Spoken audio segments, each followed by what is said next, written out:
I'm Lynn Taylor. I'm an indie author interviewing other indie authors, and today we have Rayven Nite, and so we're going to talk about her and her books and her art that she's going to share with us today, too. Hello, it's nice to meet you. Nice to be on the podcast and wherever else this will be. Yes, so we'll have this on YouTube and Spotify. Spotify will be audio, YouTube will be video and audio. Is this your first time on a podcast? Actually, yeah. That's all right. It's a conversation between two people. But I remember my first time, and that was honestly like a few months ago, and I was terrified. So you're doing great so far. I've had a few interviews before this, so it kind of helps. Oh, yeah, definitely. That'll totally help. So the first question is very simple. What got you inspired to start writing? I actually had to write holiday short stories and poems in grade school, and I actually have that like in the other room still. And it just kind of sparked from there. I drew little pictures in it too. Man, it was awful art. No one's ever seeing that book. Right. I feel like a lot of our first collections of something we wrote, like in middle school, they will never see the light of day. But you got to start somewhere. So what kind of kept you going and snowballed into your first debut novel? I just kept writing little short stories here and there. And then in high school, one of me and my former friends started writing this series, but we actually fell out, and I went my own way with the book, and that's where it is now. I can never take full credit for it. Yeah. Did that book ever get published, or it was just something that you guys were working on together? The very first draft, no, it did not get published. That was just a bunch of dialogue, then short scenes, then more dialogue, then just random mess of plot lines, plot holes. No. Yeah. Well, you started off like hard mode though, because writing with another author is very difficult. I mean, you have two different mindsets, two different ways you could go with something. So, yeah, you just dove right into the deep end. Yeah, we wrote over like text, over Skype, like any way we could message. We were just like, all right, this is happening. All right, these characters are talking. This is what they're doing. The 4 books that you sent me, are those about to come out soon? And that's your first series? Those are out, yeah. Oh, okay. Those are actually out. And 3 other poetry books, too. Okay. And so those 4 books, sorry, I had them up on my list, but let me see if I can actually share my screen and show those. And try to blow it up a little bit. And you can see that, correct? Yeah. Yes. This is your 4 books. And the first one is Angel Diaries. Is that correct? Yeah. Book 1? Okay. And so all of these are available right now, right? Yeah. Awesome. So the book 1, Angel Diaries, was that your first novel that you published? Yeah, that was the first novel, and it actually had 3 other revisions before it is where it is now. Yeah. And those were all published, but now they're archived. Okay.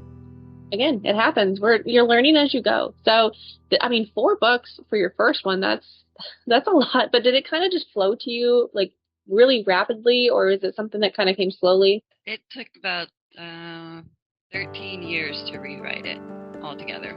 Yeah. Well, you have a lot of notes, I bet, to work with at that time. There's too many first drafts and a lot of art drafts in my portfolio. Yeah. And are you stopping at book 4, or was there more that you wanted to go with the story? Book 5 is just waiting to come out until I've settled into a new place. Yeah. But it's all done. I just need to put the covers together. Yeah.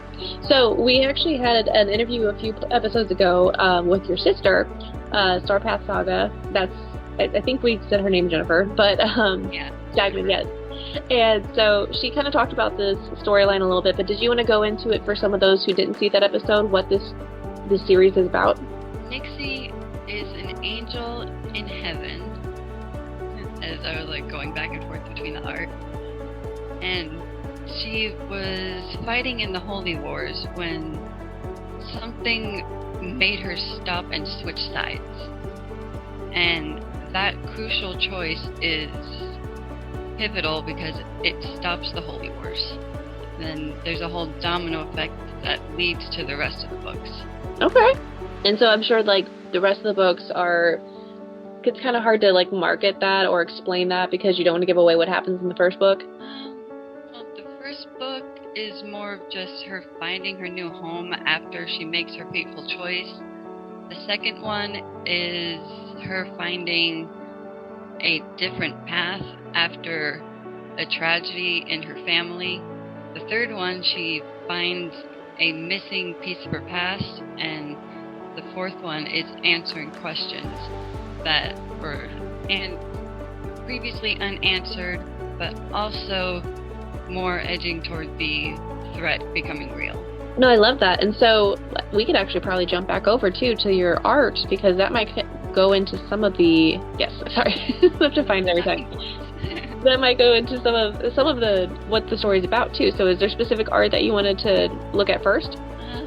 So Hell Before and After. Okay. Before. In Hell Before, it's mainly a dry desert with a bare forest. There's a desert basin, and it's surrounded by like just dry desert land. And there's a small area where the exiled demons live. But then after Nixie comes and lives with them, she goes to great effort, and it becomes Hell After, where we see all this new green area, these buildings from like her daughter also helping out, and there's some more trees. It seems, a little more habitable. So, it goes from being like a dry, barren wasteland to more hospitable. Okay. That's interesting. So, hell being, the normal sense of hell that we think of, where it is, dry and barren and a wasteland, but then you come to where you can actually have greenery there, that's because of her decision for leaving the Holy or switching sides during the Holy Wars? Yeah, she used to live in Ethereal up there, and she brought plants and animals from her home into Hell that she knew would survive, and she also brought in animals, too, including, Bandersnatches, dragons, and some griffins. Yeah, okay. That's definitely an interesting twist. I haven't heard about that before. It's like making Hell look different. So we do have, Ethereal here. Do you want that one or Netherrealm next? Or there's Heaven, too? There's also Heaven, too. Because in her choice to betray Heaven, she's exiled from it. And she essentially loses access to it, but that's rather quickly turned around through a quick little plot twist that I just love when a surprise character is revealed. Okay. I didn't include art because she's awesome, but my sister knows who she is and she loves her. Yeah. Well, yeah, you don't want to give away the good stuff yet. Gotta get people, get them in there to read it. Yeah. So then we also have Ethereal. Am I saying that correctly? Ethereal. Yeah. I like yours better. Yeah. So she first lives with Nixie and Eris, and Len is one of the elder gods. He's actually the eldest. He's the demon god of pride, and he essentially judges all the demons who die and all the souls that come in there. And that is his mate right there, Estrania, who is actually the goddess of heaven. They got together, and that will be revealed in a prequel book. Okay. Because in the first one, they're already a couple. Oh, okay. So you have that in the works coming out. And then you talked about... did you talk about Nixie? Oh, you have Nixie and Eris and Nixie and Salix. So there's the two different characters she's with. Right? Mm-hmm. Okay. Yeah. First, what happens before that is her daughter Allie shows up, and she, gets Salax out of his, cold, uncaring shell, and that's... her taunting him in his snake form, just like her mom would. Yeah. And another plot twist in the book leads to Nixie and Salax later on. So this is after his snake form? Yeah. Okay. And then the other one you have is Nixie and Eris? The original couple. Yes. The demon prince of hell. I love this. That's what his role is. Yeah. Well, and I really love the shadow effects you did in the hair. That's really pretty. It is not easy to shade and highlight hair, especially when it's silver.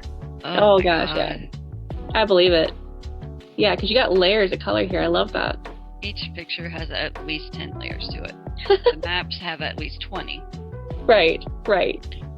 How much time do you spend doing art like this? Because I'm not an artistic person like this at all, so I don't know how long it takes to make something like an image like this one. The maps take at with weeks because I plan out where the buildings go, where the plants are gonna go. Like, I've got to make sure it's accurate to the stories. The characters, I already know what they look like. It's just, the backgrounds, positions. And the bookmarks up there are promotional things. Yes, we'll get into those too. Because those look really pretty, so... And that is a path to, I think, the courthouse / the library that goes on to the beach. Okay. It's really gorgeous. Yeah, that looks like a lot of layers. Like, you having the different hills here, I'm sure that shading took a lot of time. So we have that one, and then what I have... Oh, so Hell is next. Hell with its royal castle in the background, more towards, like, the evening, so it's darker. Yeah, I love the fire font, where you can still read it, but you can tell it's on fire. Yeah, I tried to make it themed for the bookmarks. How like Hell's like brimstone fire, Heaven's like nice and fancy, and flowers and stuff. Right. So, question: do you draw out the fonts too, or is that just like something that's already picked, and you can kind of just use those fonts from something? No, I actually have a font program for that. Okay. I would say this probably would take a lot of time to draw out the different levels. I mean, I could do that. Yeah. But it would take too long, and I don't want to do that after having multiple layers of other art already. Right. Why do something that can be done for you? Especially the Netherrealm bookmark there. Oh my god. Yes. Oh yeah. That palace took forever. I bet. And I'm sure as you're going through doing the palace, each room, you're like, I know what room this is, I know what room that is. Yeah. Yeah, I even went into The Sims and made Hell's Castle, the Netherrealm Palace, the courthouse and medical wing for Heaven. Just to make it real. I was like, yep, that works. I'm a Sims girl too, and I 100% have done that with my books, because I'm like, I just want to see it in real life. Well, I have characters living out their life, although they've kind of been abandoned for I don't know, months now. They might still be okay. I mean, unless you have them on automated mode, they might have done some crazy stuff. They had some crazy mods too. Right. They might be dead. Some violent mods on there. Oh no! Yes. Like the murder pack. Yeah, they're probably not there anymore. They're all ghosts when you come back. Oopsie. Which, I guess, because you have Hell, I guess it still kind of plays out in your story because the spirits are still doing their thing. Yeah, there's still souls coming in, being judged and whatnot. Yeah. But the lore with mine is when there are souls too, sinful for Hell, they go to the Netherrealm to be dealt with. Okay. I love that. So, how did they get to do ethereal, sorry? That was a safe space that I've had since I was a kid, that I've just this beautiful, lush landscape with fantastical creatures and these exotic plants and fruits. I was like, make that real and put it in a book. Yeah, no, I love that. Well, it's a piece of you, and it's a piece of what you remember from, I guess, would be about a childhood age or a teenage age where you thought of that, just a younger mindset. Oh yeah, and to see it in a map is just beautiful. Yeah, I love that. Well, before we get done with the art too, and then hop back over to the video, this one was another one that you had, which was the alley again. Yeah. But I love the colors and the layers here. I love that. That one's hand drawn. Yes. Is it easier to do the hand drawing versus digitally? That really depends, because a lot of the art I'll start on paper and then I'll move to digital, just to be able to get a better angle and not have the canvas whoop whoop whoop whoop, or erase my stroke just because my hand touched on the screen again. Yeah, I can see that. Yeah, well, because you can kind of get a little bit more fine-tuned, if you have a pencil, with a really sharp point, you can get in there, versus... And I can move the paper around a lot easier. Right. And paper doesn't die. Right. Yes, they need to be charged. Why is my paper charging? Yeah. Well, since this is because it's kind of it's your debut series, and so what was the hardest part of that writing process? The rewriting it, because a lot of it was up to book 6 I had done with my co-author. So I had to rewrite everything up until then. So it took 13 years to get that far.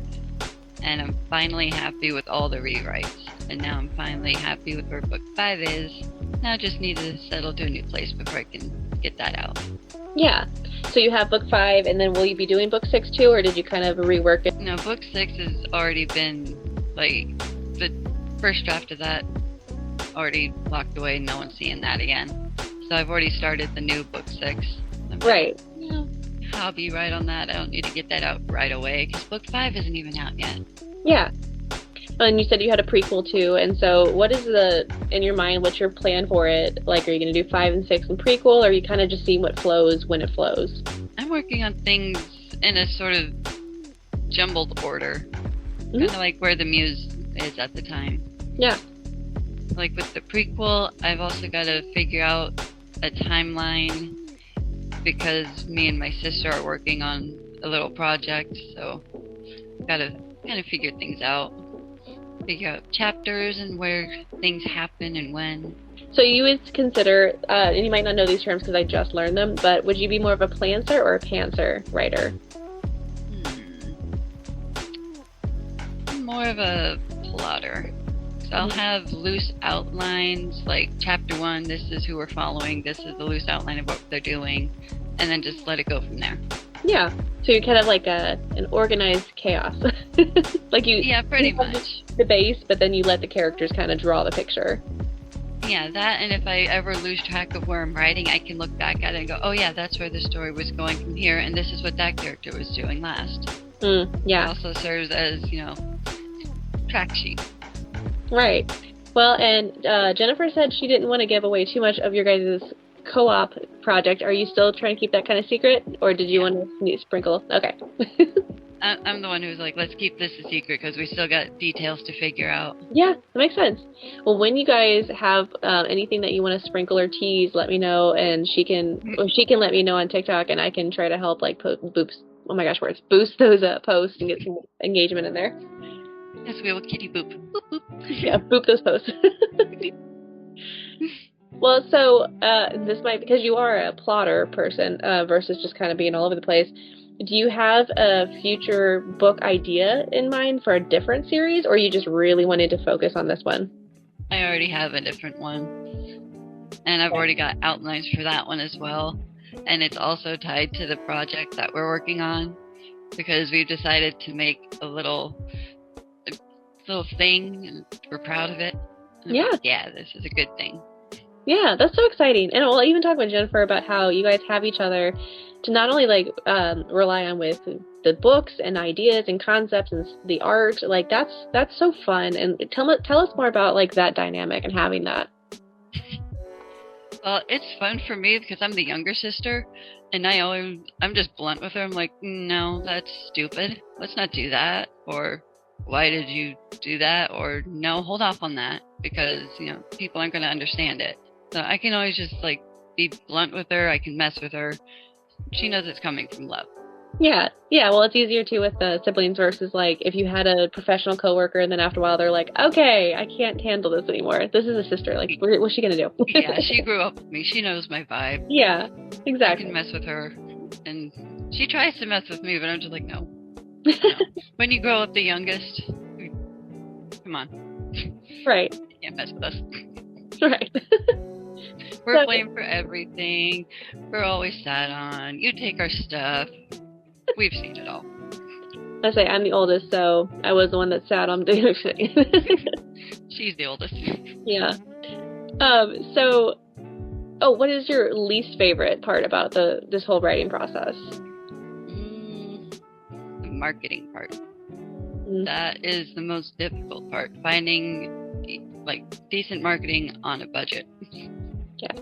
Yeah, 100%. I resorted to drawing scenes from my book for a trailer as part of my own marketing. What better way to be hey, this is what happens, and draw it myself.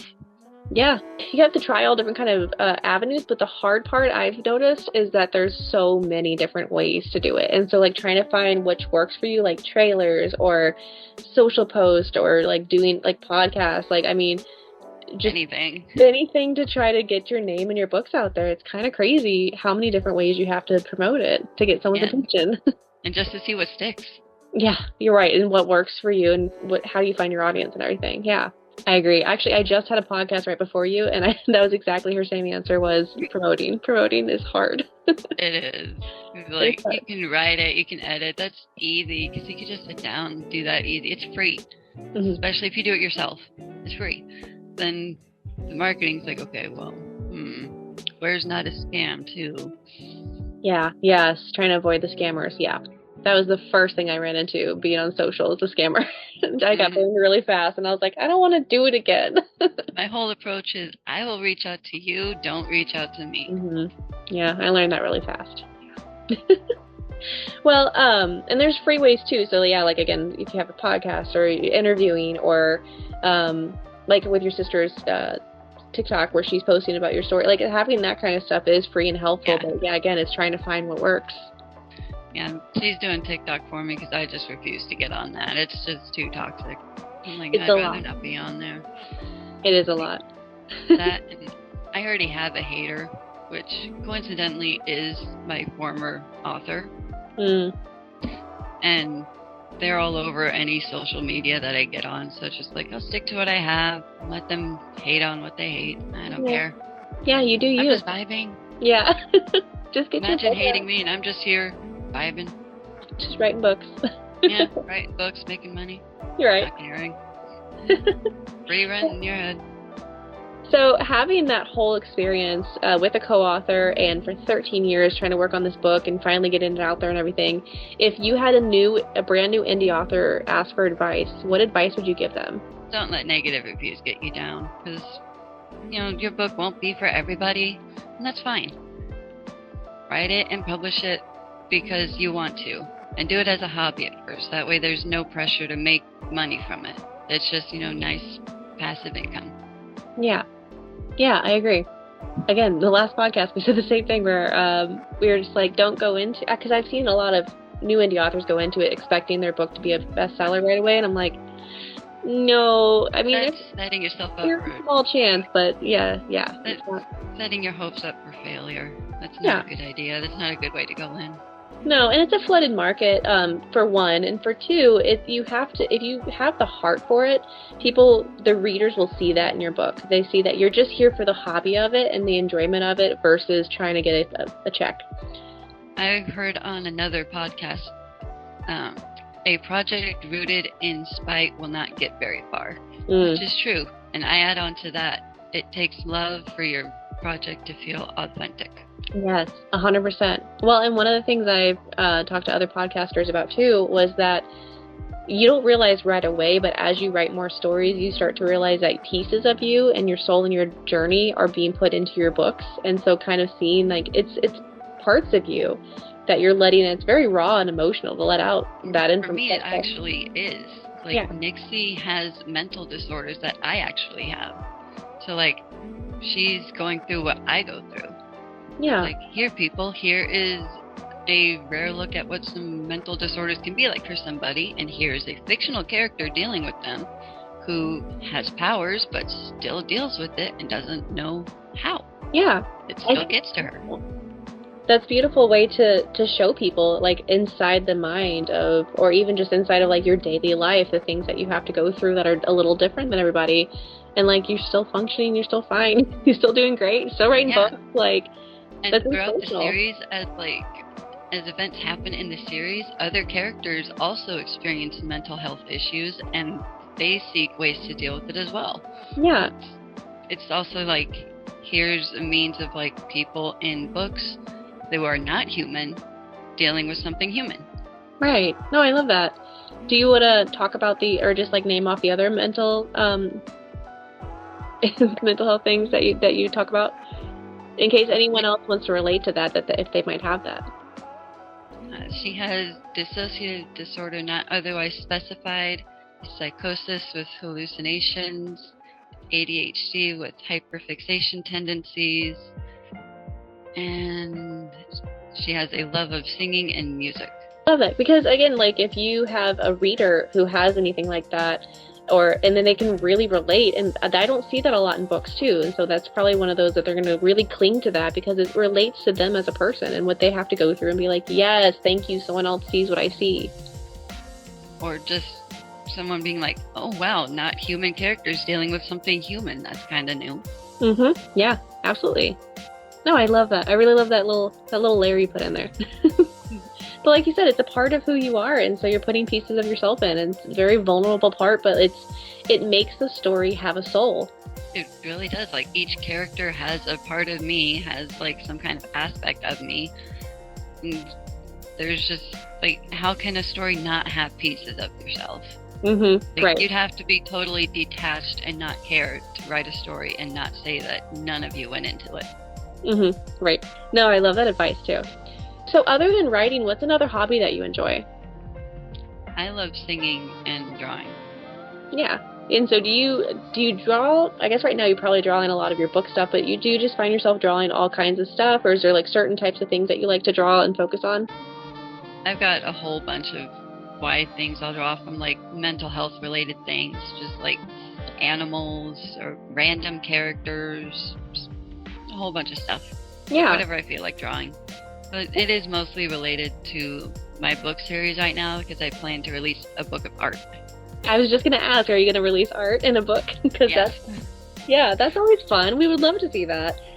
Especially, and then there's another piece of you getting your art out there for people to see too. It's going to be like an art book that will probably accompany the character guide, since it'll have the characters in it, and a realm guide as well, which will have the maps. Yeah. No, I love that. So did you put the maps in the books, or are you just going to come out with this realm or this reference guide as well? The realm guide is going to be separate. Okay. But it's going to be written from Nixie's perspective. It's Okay. like she's gone through the different realms and like cataloged everything. So it's going to go over like topography, culture, laws, a whole bunch of stuff I can't remember. Yeah. Well, so for world building, how fun was it to create this entire world? I know you had a lot of time and you had put pieces of things that you thought about, like the ethereal. How was it to just build this world? Was it fun or stressful? It was actually pretty fun, because I could have like a stressful day at work or at home, and then like when everything calms down, I can just like draw the maps and get lost in where everything is, remember where I place things in the story, and just, just relax. Yeah. Art's always been a coping mechanism to just let go. Yeah. No, that's fun. And then you're able to tie that into your book, and so it kind of just all flows well into each other, the art and the story. Yeah, I love that. We do have 6 minutes left. I'm only alerting you of that because it will just like cut us out completely. I had a podcast earlier today that he just got cut off mid-sentence. So, Oh no. so I'll try to let you know when it's down to like the last minute. But Okay, I took the time too. So yeah, we have about 6 minutes left. So since you're not on social, if anyone does want to get a hold of you, would they reach through your sister on the Star Pass Saga? Oh, no, I do have an Instagram and a Threads account under Mystic Realms Novels, all one word. Oh, that's right. Yeah, we just followed each other on Instagram. My bad. Sorry. So, and then your books will be they are on Amazon, correct? Yeah. Okay. I also have the first book on Barnes & Noble. The second one will be coming out there soon, too. Okay, that's fun. And so, and then your project with your sister. So do you have a timeline about when you guys are going to start talking about that, or is it still just really in like the brainstorming process? We're still in the brainstorming process and like the infancy of placing things where they should be and figuring out what characters are going to like go through things and when. Yeah. So I've got to rewrite my prequel, which is already like halfway done. Yeah. But that's part of the process. So you have a busy plate in front of you. Yeah. Yeah. I don't mind. But it's fun, yeah. My ADHD brain just branches everything off into its own little thing, and I can somehow manage it like that. Yeah. Well, and I would like to say I'm a plantser, but I'm more of a pantser. I kind of just let anything go where it wants to go. And so I had last year, and I might stick with this, I don't know, because it works, but last year I wrote 4 books at once. Like, as the scenes came to me, I would jump from book to book, and then they all ended at the same time, and so I was able to publish 4 books in a row. So I looked like an overachiever, but really, I was just all over the place. That's kind of how it was for my books. Like, I released them all, like, 1 month after another, just because, like, I already had them done. Yeah. Yeah, that's what I did with mine too. They were already done, so I was like, I might as well just release them. Like, when I'm not gonna hold on to them. What else am I waiting for? Yeah, just here. World read. Thank you. Please review. I've already got at least 7. Yeah, that's awesome. Do you have beta readers, or will you jump into having any beta readers later? Or are you just kind of letting it go with the flow is what you've been doing? I've had an ARC team, yeah. Okay. I'm just waiting to hear back from some of them. Yeah, those are so helpful. Or at least I haven't had an art team yet, but I've been on the other side. I've been the reader in an art team. I want to have my own like art team too. So, and how is it having an art team? Like, do you feel like you get a lot of good feedback from them, or is it kind of hard to keep up with? I feel like I get a lot of good feedback, and one of them has left reviews on my books, and I really appreciate her feedback. And like we've been emailing back and forth a lot.